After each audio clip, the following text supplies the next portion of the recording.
यार मेरी जिंदगी ਤਾਂ ਚੰਗਾ ਸਿਆਪਾ ਪਿਆ ਹੋਇਆ ਹੈਗਾ।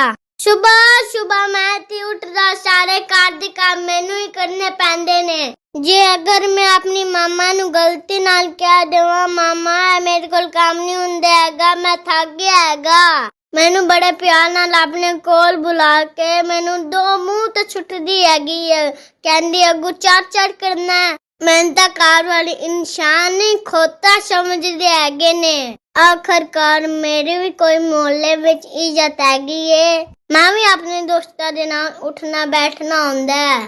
ਜਦੋਂ ਮੈਂ ਬੇਲੀਆਂ ਦੋਸਤਾਂ ਨਾਲ ਖੇਡਦਾ ਹੈਗਾ ਨਾ, ਉਹ ਕਹਿੰਦੇ ਨੇ ਉਸਮਾਨ ਤੇਰੀ ਤਾਂ ਘਰ ਵਿੱਚ ਇੱਜ਼ਤ ਹੀ ਨਹੀਂ ਹੈਗੀ ਏ। ਮੈਨੂੰ ਕਹਿੰਦੇ ਨੇ ਤੇਰੀ ਅੰਮਾ ਤਾਂ ਤੈਨੂੰ ਹਰ ਰੋਜ਼ ਹੀ ਫੈਂਟਾ ਲਾਉਂਦੀ ਹੈਗੀ ਏ। ਅਸੀਂ ਹਰ ਰੋਜ਼ ਗਲੀ ਦੇ ਵਿੱਚ ਖੜੇ ਹੋ ਕੇ ਤੇਰਾ ਤਮਾਸ਼ਾ ਵੇਖਦੇ ਹੈਗੇ ਆ। ਮੈਂ 101 ਦਫਾ ਕਿਹਾ ਮਾਮਾ ਨੂੰ, ਮਾਮਾ ਜੀ ਜੇਕਰ ਤੁਸੀਂ ਮੈਨੂੰ ਮਾਰਨਾ ਹੀ ਹੁੰਦਾ ਹੈਗਾ ਫਿਰ ਮੈਨੂੰ ਪਿਛਲੇ ਕਮਰੇ ਦੇ ਵਿੱਚ ਲਿਜਾ ਕੇ ਮਾਰਿਆ ਕਰੋ ਤਾਂ ਕਿ ਮੇਰੀ ਆਵਾਜ਼ ਮੇਰੇ ਦੋਸਤਾਂ ਤੱਕ ਨਾ ਪਹੁੰਚੇ।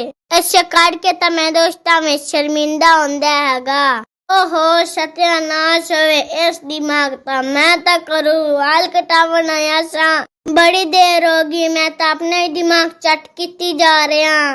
जल्दी जाके वाल कटा के आना, फिर मामा भी इज्जत करेगी।